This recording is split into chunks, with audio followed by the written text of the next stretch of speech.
Hello everybody and welcome to the Paint with Mel studio. My name is Mel and I'm very excited that we're going to paint together today. Today we are going to be working on Metallic Mountain. Look at that yumminess. I love metallic paint. In fact, I often refer to it as the umami of paint because there's something about it that whether we use it on its own or add it into another color, we end up with this just really luxurious, delicious shade that we couldn't achieve with just plain paint on our own. So Metallic Mountains, look at this. We've got all these different waves of silhouettes in the mountains. It's very abstract, but it's also very clean and almost minimalist. So I would suspect that a lot of you type A painters might really enjoy the clean lines that we're about to embark upon. But before we do that, let's talk a little bit about how things are going to work today. First, I'm going to point to the original painting and point out the piece of the painting that we're going to work on. I'll describe it, we'll talk about it, and then I tell you how we're going to execute that step. I'll show you what brush to use, what color to use. When we have to make a color, I'll do that right here on camera so that you can watch and follow along. And then I'm going to demonstrate the step right here in real time on my canvas. And remember, the beauty about painting at home is that if I'm a little quicker than you, you can always hit the pause button. Painting shouldn't be stressful. And that's one of the things that I love about painting at home, is we can take our time, we can take breaks, we can come back and do it over the course of a couple of days. So if you need to, take advantage of that luxury that we've got. Hit the pause button, rewind if you need to, and really just take your time and paint your painting your way. Now, let me show you what materials we're working with today. First, excuse me, I am working on a canvas paper. You're going to have a canvas panel on a board if you ordered the kit. And the reason that I recommend using a paper or a board versus a stretched canvas on a frame is that when we come in to make these lines, we're going to want to lay that canvas completely flat and use a little pressure to achieve those lines. And if we've got a stretched canvas, we're going to do just that. We're going to stretch out the canvas with the weight and pressure of our hand as we make those lines. So putting this on a flatter surface is really ideal. And if you don't want to paint on an easel, you can always lay your canvas flat. I painted with my canvas flat on my lap for many years. So do what works for you. Make yourself comfortable. On my palette today, I have some silver, gold, and copper metallic paint, some black, and some red. That's all we're going to need. And I will probably only be painting with one brush. We just want a wider, at least 1-inch flat brush that we can use to apply the coats of our paint. I am going to throw a smaller flat brush in the kit because sometimes we feel a little more confident using that thinner brush to get those clean lines. But again, use whatever works for you. I have a piece of colored chalk. I'm going to use this to demonstrate how we sketch in the shape of our mountain silhouettes here. Using this piece of chalk, I've included it in your kit. If you're just using the video and your own supplies, I would suggest using a pencil or a piece of chalk, not a marker or a crayon, because those can interact with your paint differently and they can be really hard to cover up. And finally, I'm going to use my favorite painting tool, a paint pen, and this one is silver. Now, if you don't have a paint pen, you can still use the silver paint and just a really fine brush to get the effect that we make with these lines. So get yourself all set up. I'm going to get my camera zoomed in and we're going to start painting. I'm all set up and zoomed in, and I'm going to start off with a piece of chalk. And I want to use the chalk to sketch around where my moon is going to be and to create these lines that are going to divide the silhouettes and shapes of our abstract mountains here. So the first thing I want to tell you is that a perfect circle is really hard to achieve. So I cheat. And I've just got a roll of tape. You can use a cup, whatever works for you. And I'm going to find a spot in the top left corner where I leave a little bit of space, depending on the size canvas you're using. I leave a little bit of space above and to the side so that I've got some room to put in that black night sky. And using my piece of chalk, I'm just going to sketch in the shape of that mountain by tracing that circle. Now, keep in mind as we work with circles, they tend to get bigger as we work on the edges. So I'm starting off a little smaller, knowing that I need to leave some room to grow.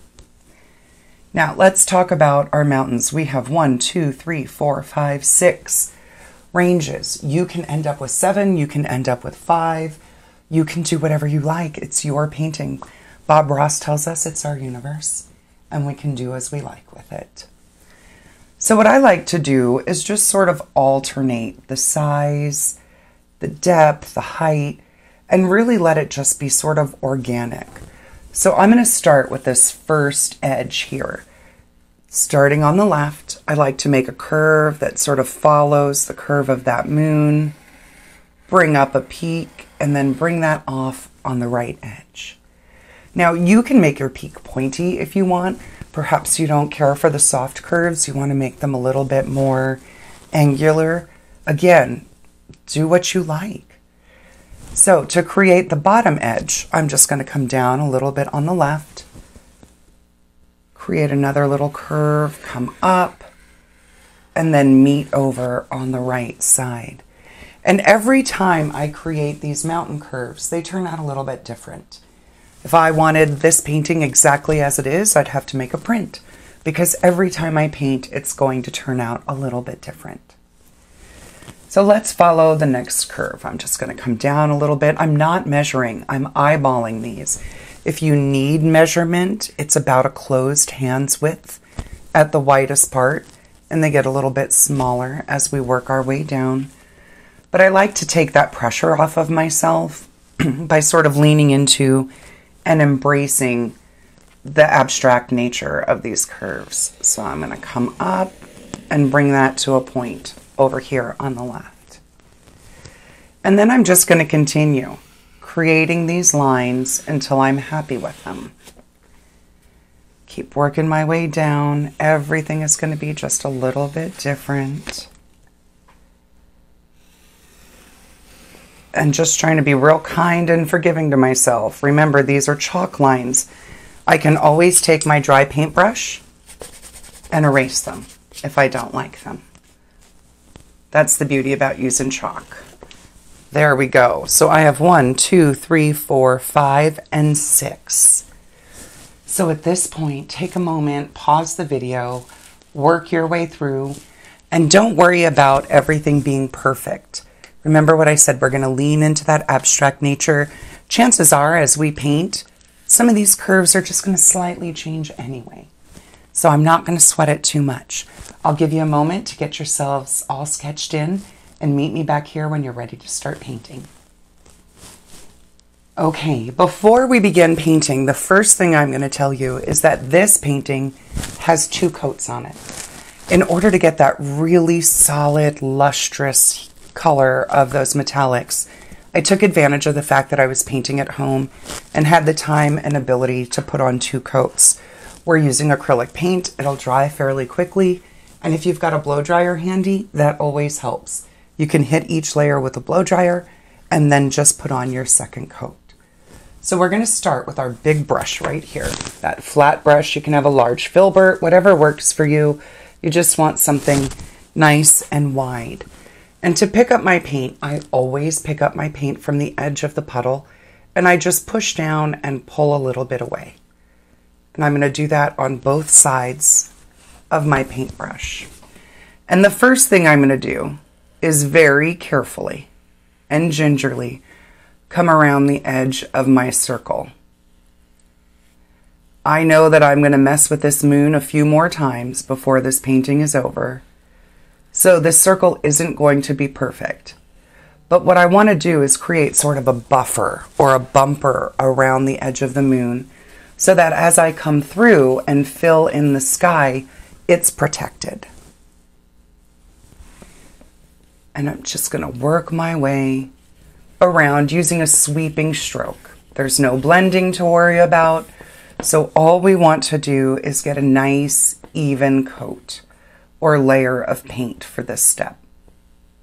Using my brush, let me show you how I do this. As I come along the edge, I like to just line up the edge of my brush with my line and pull. I start to run out of paint, that's okay.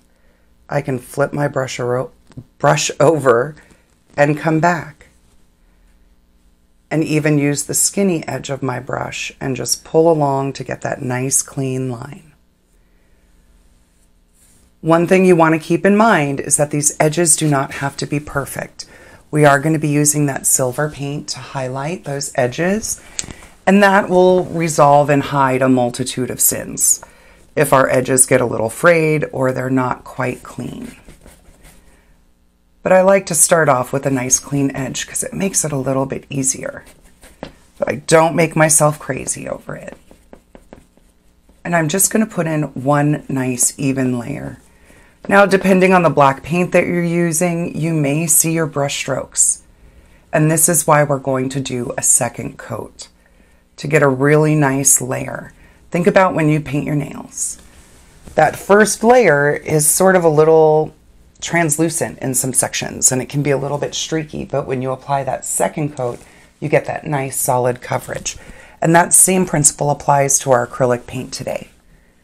You just want to take your time, do one layer and then another.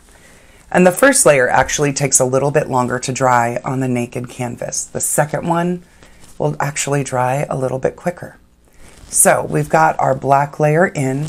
I'm going to give you a moment to get there. Meet me back here, and we're going to start working our way through those shades. You ready to start working on those mountains? The first thing I want to do is I'm just going to wipe off any excess paint from my brush here and get rid of that. And then I'm going to give my brush a quick rinse. To clean your brush, you just want to sort of sweep it gently across the bottom of your cup. And that'll wiggle up those bristles and encourage them to let go of any loose paint that's hanging out in there. Take a look at it, see if it looks clean. If not, give it another dunk.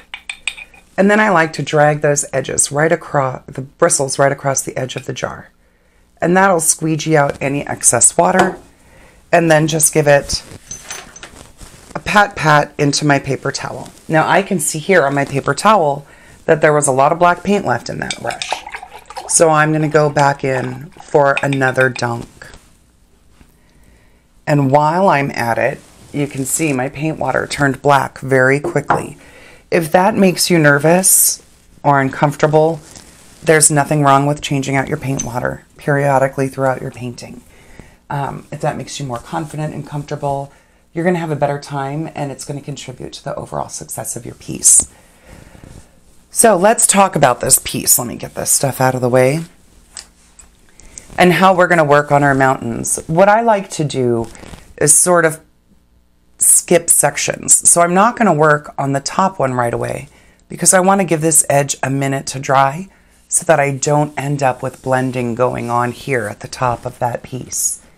Wet paint, when it meets wet paint, will mix and blend. But if I use dry paint, it will sort of layer and it won't interact, and those two colors will remain distinct. So I'm going to start with the copper. And again, I'm using my big brush. I've cleaned and dried it. I'm pulling and pushing a little bit of paint into my brush, flipping it over, and getting a little bit more. And just like before, I'm going to follow along the edges first, just to get that clean edge before I start filling things in. With your metallic paint, you're going to notice it's very translucent, even more so than the black. And again, that's why we do 2 coats. So that, whoop, my brush didn't go the way I wanted it to. That's okay. So that we can get that nice, solid, lustrous color of that copper. So it's very tempting to use more paint and to make a thicker application. I would encourage you not to do that. It's still going to dry very translucent in some sections, and then you're going to have ridges in your paint. And this isn't a painting that I want a lot of texture in my strokes. It's clean, it's sort of minimalist, so I want to lean into that and just use simple blocks or sections of color to make my dramatic statement. And if I bring this really close, you can see how streaky it is. But once I apply that second layer, that will all change, I promise. So we've got the copper. And if you need to, you can pause for a moment now to get caught up. I'm going to clean my brush and move down here to this sort of maroon burgundy section that we've got. So finish up here and I'll meet you back and we'll start our next mountain. I'm going to give my brush a quick rinse. You don't really need to. We're using copper in the next color, but I just want to demonstrate good paintbrush hygiene. Keep you out of any trouble spots you might find yourself in with dirty brushes. All right, so this is actually a mix, and I am going to start off with a scoop of copper, and you can see I'm being pretty generous. I'm using the whole paddle of the whole of the bristles as a paddle. It's about the size of an olive, the black ones that you put your fingers in. And then I'm going to take an equal amount of red and add that to it. And then coming along, I'm just going to grab about a pea-size amount of black. And I'm going to swirl these three colors together. Now, when we're mixing paint, it's important to remember to come in from the outer edge and fold in. Because otherwise, what can happen is we end up spreading all the paint around the palette and we don't have enough paint for our painting. So let's see. Ooh, that's really red and rosy today. It doesn't quite have the same brown. I can add a little bit more black. If it's not quite that brown enough, you can keep adding black until you get the color, the desired shade or value that you want. But I think I'm going to go with this color because it's pretty sexy. I really like it. And I'm just going to push my brush and kind of twist it to get all that excess paint off because there was a lot of paint there. And then just pick up what I need. Locate the piece I'm going to work on. 1, 2. That's gold, so it's this one. And coming along that edge, following along, and then filling it in.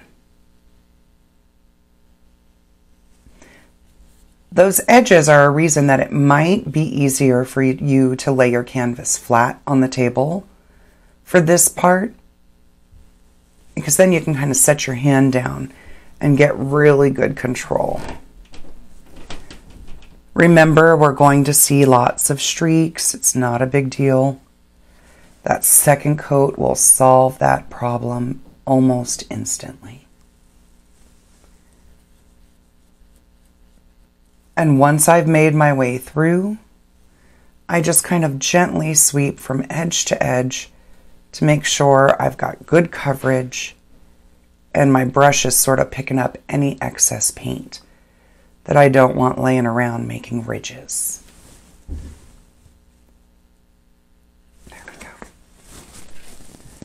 A little streaky, but that will solve itself when I come in and add that second coat. Okay, friends, take your time with this. Make sure that you're being good to yourselves, that you've got a beverage and a snack nearby, that you're playing some of your favorite music or your favorite true crime podcast. And I will see you in just a few minutes. And we're going to come in and put in that bottom layer of the silver. All right, let's do this. I've cleaned and dried my large brush, that flat brush. And I'm going to push and pull to pick up some silver. And I'm just coming in to follow right along my chalk line. At least on this one, I only have to follow one line because the bottom is the edge. And if you are using a framed or stretch canvas, remember to come along and gallery wrap. That means you take the painting from the front all the way around to that edge. So the painting continues onto those side edges of your frame stretch canvas. Especially if you're going to hang it unframed, you don't want those white edges staring at you from beyond the side of the painting there. The silver makes it really apparent how thin or translucent metallic paint is on its own. So you can definitely see that we're going to need a second coat for that one. I'll let you finish that up. And when we come back, I'm going to start working on our in-between sections. Now, if you find that you've still got some wet edges, it's totally okay to hit it with a blow dryer. In fact, I would suggest it. So while you're catching up, I'm going to hit mine with the blow dryer, and I'll meet you back here and we'll do our in-between layers. I'm back and everything is nice and dry. I'm just cleaning out that big brush again. And this time we're going to mix copper with some red to get this really luscious, almost burnt orange tone. So just like with before, I want to mix enough for both layers. So I'm going to take a generous scoop of red, move that over, and to it I'm going to add an equal amount of the copper. Swirl those together.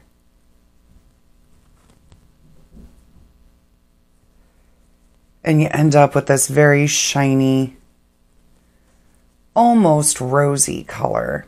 If you want, you can add a little gold to it to get more of a little bit of an orange hint to it. So I'm going to show you how to do that. Grab a little bit of gold, about half as much, and swirl that in. So here we've got 1 part gold, 2 parts copper, and 2 parts red.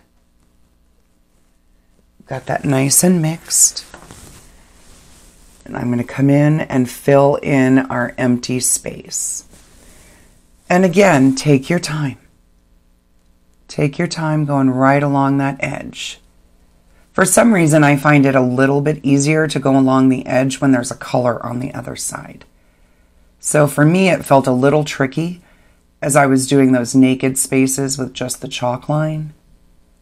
But now that I have that black there, we'll use the skinny edge of your brush or switch to your smaller one if you need to for that little section. Now I'm just a little bit more confident and comfortable coming through here with our red mixture. And just fill in the whole thing. It's a pretty simple process for this very dramatic painting. So I want to know, what do you guys think of this really sort of clean, abstract, modern style to this painting? I've got a few other ideas that I'm thinking of using this style for, but I'd like to know what you guys think of it. Is it something that you want to see more of in my library and offerings?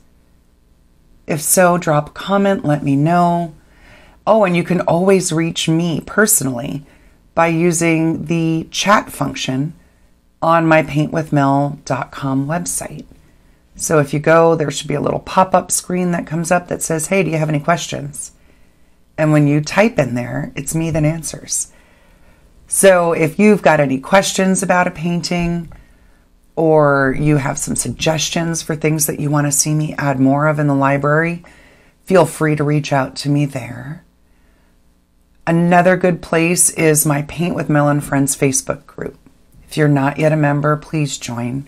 It's sort of a mutual admiration society where all of us get together and share photos of our work and talk about what we're working on. You can get tips and tricks and questions answered there as well. Not just from me, but from lots of Paint with Mel painters. All right, that first layer's in. Now let's skip down and do our gold. We're going to clean that big brush. And of course, if you need to, pause.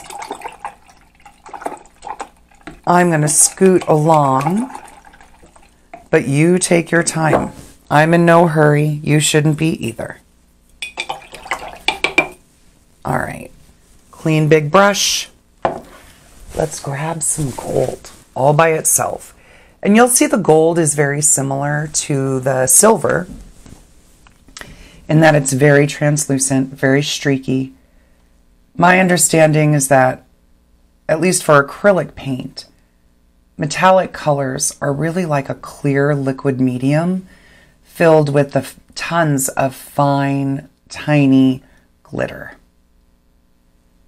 And so it absolutely takes 2 layers or coats to achieve that nice look that solid coverage that we're going for. So it's not that you're doing anything wrong. It's just the product. And the product is doing what it's designed to do.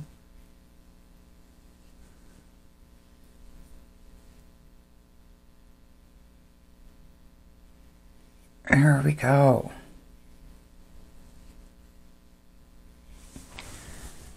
One more. So hit the pause button, get that gold in, and I'll meet you down here. We're going to do this sort of charcoaly silver shade next. Welcome back. This is coming along pretty smoothly today. I'm very pleased.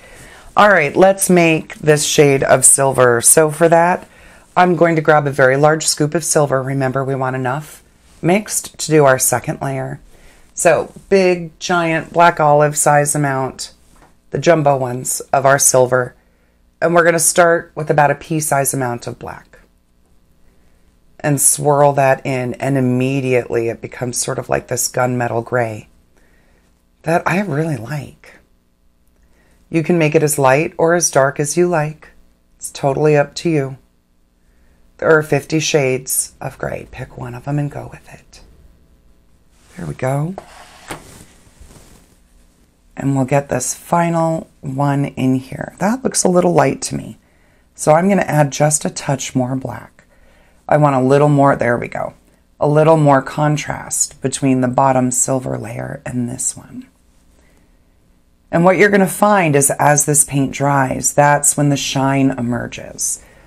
Metallic paint or colors that we mix metallic paint into don't really become shiny until they dry. It's like magic. As it dries, that shine comes out and it just becomes really yummy and quite lovely.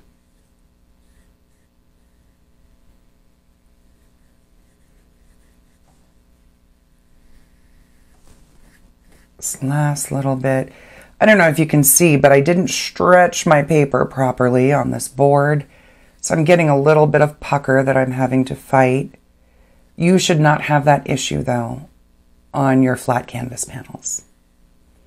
They're already on boards. But I can't use those for every painting because if I do, I'm going to end up getting buried in canvas. So when I use paper, they're very easy for me to store. There we go. So we've got that whole first layer in. Now, I know this sounds a little bit crazy, but I want to use this color to put in my base layer for my moon. You can see the moon is very shiny, but this is white, and the silver doesn't hold up very well against the white. So I like to just use a little bit of this mixture and put in my first coat of the moon. When this dries and I come back over with my second coat, I'm just going to use silver by itself. And that will give a real nice depth to this. Remember, as you're working, you want to just use the edge of that brush and pull it along to keep that edge nice and clean. Mine got a little funky in a couple of spots, but I'm not going to mess with it on this layer because there's not too much difference between this color and the black of the sky. So I'm going to mess with it when I get to that plain silver by itself to try to get a nice clean edge. And in fact, you can always use your paint pen to come around and clean up the edge if you'd like to. So this is a really good spot for y'all to take a break, go walk the dog, get a refill on your beverage, switch the laundry, whatever it is that you need to do. And meet me back here. We're going to go over the whole thing one more time. Everybody doing okay? I love these clean lines. I hope that you do too. I think I really am going to try to add a few more pieces with this aesthetic into our collection for us to paint together. All right, second coat. You ready? We're going to use that big brush nice and clean. I'm going to grab some black paint, and I'm pretty much going to follow the same order I just painted in. You'll see that your second coat, the brush and the paint glide much more smoothly because the paint has already, the first layer has already kind of gone into the grooves of the fabric and evened it out So the paint just goes on a little bit more smoothly. We find that we get that good coverage that we're looking for. The streakiness disappears. And I just like to use a sweeping stroke to get everything nice and smooth and even. Getting right up close to the edge of the moon, but I'm not getting too close to it. I know not to put my hand to a hot stove, so I don't want to mess with that and invite trouble. Nice, smooth, clean, even layer. That's all we need. And just like before, I'm going to continue working my way down, so that if you need to, this is a good spot to pause. Got my brush all cleaned out and ready to go. This layer, we don't have to do any mixing. Our mixing has already been done for us. So following that same order, this time I'm going to grab some copper. And you're going to see with the copper and the gold and the silver, what a difference this second layer of paint will make. We'll just work our way along. Remember to be cautious and careful with those edges. Keep those edges as clean as you can. And that will make life a little bit easier for you when you come in with your paint pen or your brush to put in the outlines that we're going to use. Just a nice, even layer. Remember, as it dries, it's going to get shinier and more opaque. There we go. Give my brush a rinse, wipe off any excess paint, and I'm going to move down to our our red, black, and copper mix. And you can see every time we mix color, unless we're really concise, we end up with a shade that's just a little bit different. And I'm okay with that. In fact, I think I like the redness or maroonness of this one more than the brown tone that my example has. I kind of like that they're almost like 70s retro colors. As a child of the 70s, I do appreciate some avocado green and burnt orange once in a while. It makes me nostalgic. Do I have any other 70s babies out there that kind of miss those avocado green appliances of their childhood? Nah, just me? All right, fair enough. Work our way along. And as you've probably caught on for this layer, this second coat, I'm just going to keep moving. And you're all capable of pushing that pause button and setting the pace for your painting session.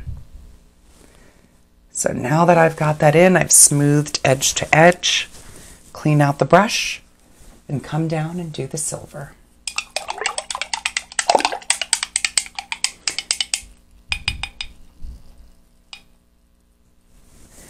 I don't know if you can see it, if you look in your own paint water, but that metallic paint is just doing all these great iridescent swirly things on the top of my water. I love it. You can find art even in your dirty paint water, friends. Bring in that layer of silver along. Following those edges. I really like to use the edge of my brush as my guide and let it do all the hard work for me. Especially when you're using a flat brush, because they're only going to splay so far as you push. And that brush will create a nice clean line for you. All right, at this point, I'm going to pause for a second. I need to hit everything with a blow dryer before I carry on to continue into my red, my gold, and that charcoaly silver color. So take your time, meet me back here when you're ready, and we'll wrap up this second coat. Just 2 more little sections to go. I've got my brush nice and clean. I'm grabbing my gold, and wow, what a difference this second coat is making with this gold.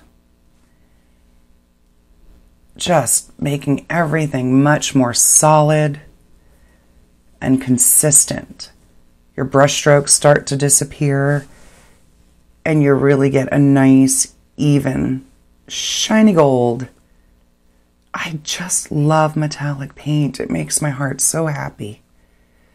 I feel like it adds a lot to a painting and to a color, even if we don't use the gold or the silver or copper by themselves. By adding them to other colors like we did here with these two sections, or even the gray, you can see it just makes everything really yummy. And I'm serious when I say it's like the umami of paint. It's just like, wow, look at that. Okay. Gold is in. This part feels a little thick, so I'm just going over it. It's going to smooth out that excess paint. And I can see the tiniest little gap here where the gold didn't meet the next color. I'm not going to try to fix that, because if I do, I'm going to end up making a blurp. That's a technical art term for a happy accident. And I know that I'm going to be able to hide this with my silver paint pen. So I'm just going to rinse off the gold and go back to my silver and black mix for our final section here. Pick some up and get that last little section filled in.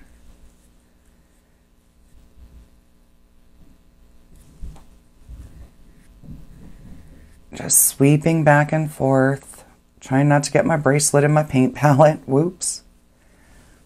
Remember, you can use that little brush if you're worried about getting into those tight spots on the corner.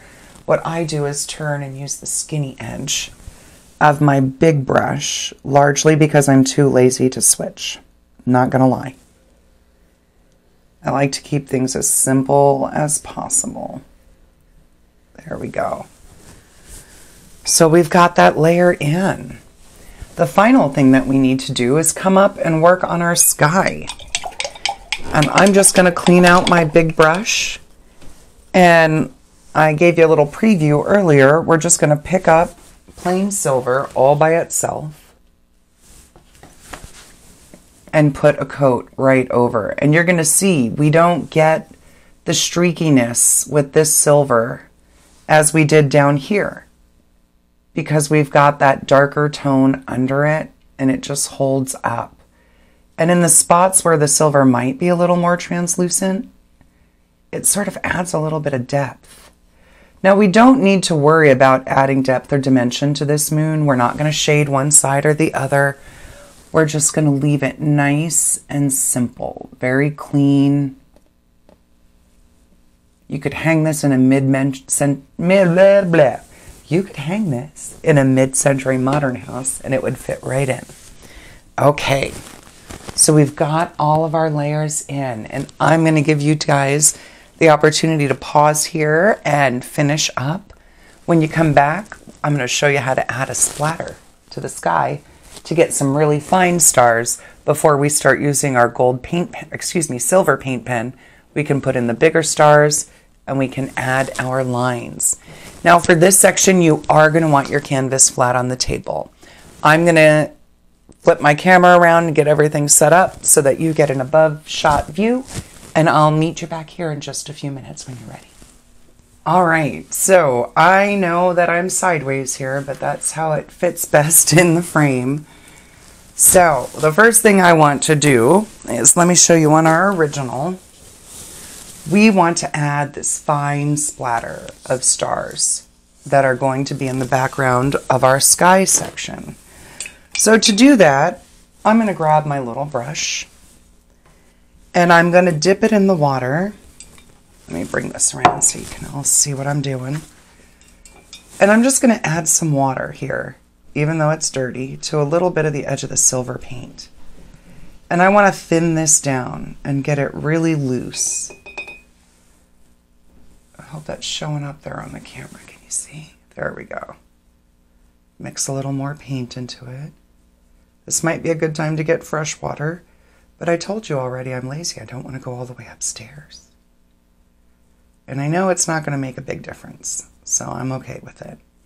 And what I want to do is, now that this is creamy, I'm going to hold my brush and I want to In fact, I'm going to set my palette here over my mountains so that I don't end up with any paint on that section. And I'm just going to grab and flick. I pull back on my bristles and flick. And you can add as few or as many stars as you like. If you find that you get a big string, kind of a boogery string, you can take a wet paper towel and wipe it off if you're really careful. And that's probably happening because your paint is too thick. You need to add a little more water. And I know that with the translucency of the silver, most of those big bright spots that are popping up, they're going to fade away a little bit. But the whole point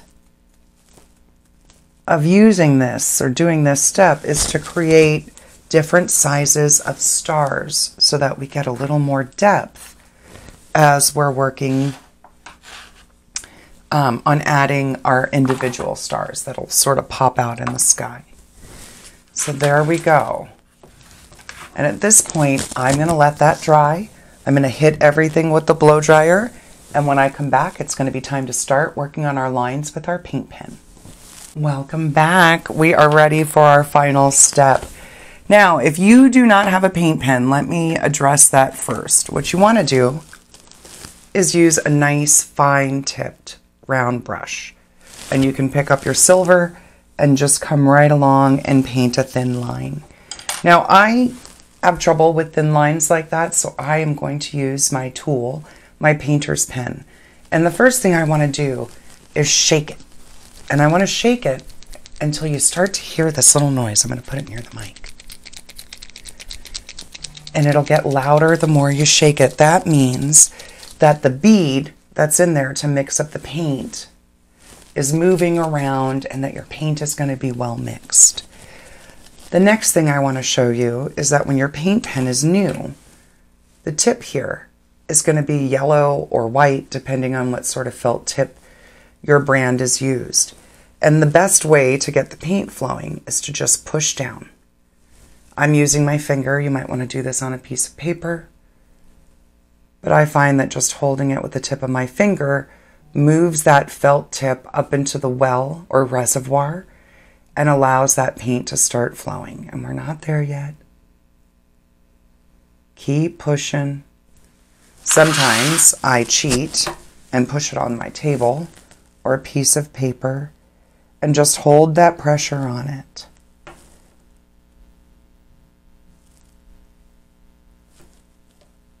Every once in a while I take a look at it just to see if the paint has started flowing. When it hits that point, I'll give you a visual so you can see. Not yet. The good news is you really only have to do this the first time you use the pen. There we go. You can start to see some of that paint moving or wicking. And that's what we want to see. And at this point, every once in a while, I give it a good tap on the table. And I want my paint to start to come out smoothly. You can see here, we want it to pull a nice smooth line. Get that paint flowing nice and steady. Let me wipe this up so I don't get it all over the back of my painting. And bring this back where you can see it. Now, because I am right-handed, I want to start here on the left edge of the painting. Move this down where you can see. And that way, as I move away, I'm not coming over lines that I've just painted or created. And just gently pushing, that paint's going to flow nice like off a marker. You want to make sure this is completely dry. Sometimes it's a good idea to even let it dry overnight before you start. And work my way along this line.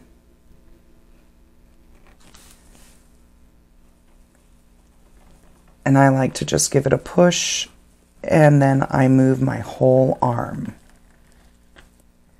The movement is coming from my shoulder. If I were to do this sort of motion, like I was writing, what would end up happening is I would end up with a lot of connected little lines. But by dragging my whole arm, I can get that line in a more continuous, smooth movement. So let's scoot over to the next line and see what's going on. that so everyone can see. Starting at the top. Oh, tap my pen. I think I encountered a little wet paint. And when that happens, I just kind of tap it out on a paper. There we go, until it starts flowing again. And I'm pulling my whole arm, following along that line.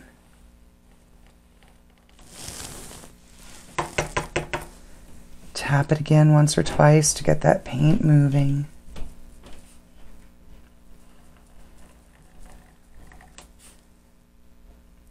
I had a little oops there where it got a little thicker. Just try to even it out.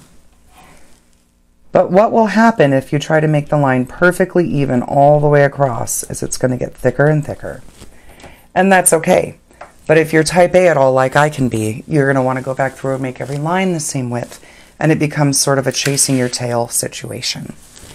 So what I would recommend is wait until you finish all of them. Stand back, step back, and take a look at it. Chances are you're not going to notice. Right now, we are painting just a foot, maybe 2 from our own faces. And we don't have the benefit of distance to help give us more perspective in our vision. So standing up and stepping away, it's going to let you know if you really need to worry about that. It's sort of like using the scary side of the mirror. Now here I am going back and forth just a little bit, very carefully and cautiously, to try to even up the edge of that line. The more comfortable and confident you get with that, you can step in and start doing that if you need to. But largely, I'm pulling from my shoulder.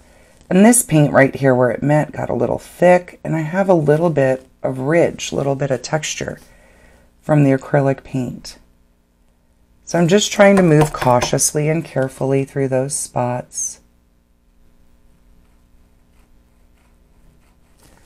And work my way through. Can you see what's going on there? All right, so what I think I'm going to do, so I don't bore you to death, doing the remaining 1, 2, 3 lines, is I'm going to turn this into time lapse and let you pause or follow along at your pleasure. And once I have all my lines done, and you have your lines done, we're going to get together and talk about how to use our pen to add larger stars in our sky.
My friends, I hope you had a good time painting Metallic Mountains.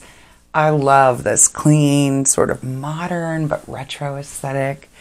That hint to the 70s, a little mid-century modern, a little modern. I don't know what it is. What do you think it is? All I know is that I had a great time painting it, and I can't wait to hang it. So thank you so much for joining me. I hope that if you had a good time, you'd consider becoming a Paint with Mel member. I've got memberships available for $19 a month on paintwithmel.com. And with that membership, you get 24/7 access to my entire library of painting videos. In addition, you can get your paint at home kits at a discount and a discount on some of the favorite paint supplies that I stock under art supplies at Paint with Mel. So please make sure that you post photos of your piece on Paint with Mel and Friends on Facebook, or just send me one. and it has been a pleasure to paint with you, and I can't wait to see you again. Take care. Happy painting.